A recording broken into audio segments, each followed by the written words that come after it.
Alright, all you YouTubers, Cranky Motorsports here. A little update on my Bel Air project. So I had, the last update wasn't really a good one because you couldn't see the car, it was in my garage. This is my 53 Bel Air, and yes, the nose is completely off it right now. And I'll tell you why in a minute. Well, two things. One, there's no motor in it, and there's kind of a surprise coming that I wasn't planning on doing, but, so this is the car. 53 Bel Air. It was originally a straight 6 car because GM didn't have V8s back then yet. It was originally a Powerglide car, but I have a couple of changes coming. You can see I've already replaced the rear end. This is a 79 Trans Am rear end with S10 leaf springs, and I did all custom spring mounts. So you can kind of see some new bits up under there, front and rear. All the mounts are brand new. Back wheels are brand new. Those are jigs. They were on sale. They were only 35 bucks a piece for the rear wheels. They're 15x8s. The rear tires are 295 50/15s, so they're nice and wide.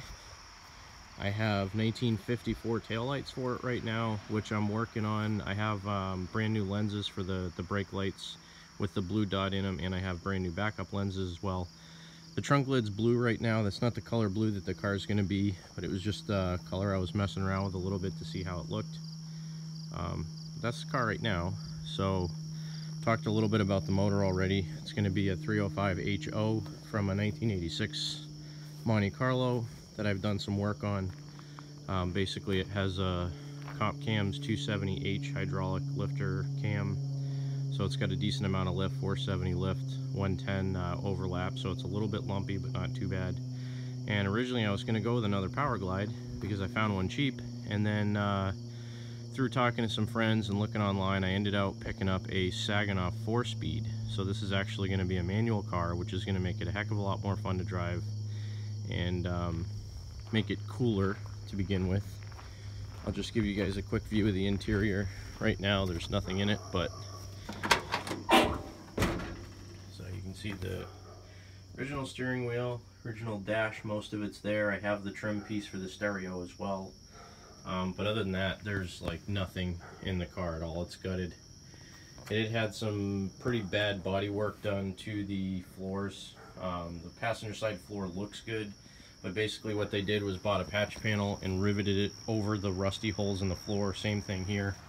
So this is actually a patch panel. I got to grind the Bondo off, and I might cut it out and weld a new piece in. I have to look at it, but I also have to obviously fill that huge hole from the master cylinder because some hack mechanic decided it was easier to cut a huge hole in the floor than it was to bolt the master cylinder on from the bottom and only have a hole with a window for the master cylinder to fill it up with fluid.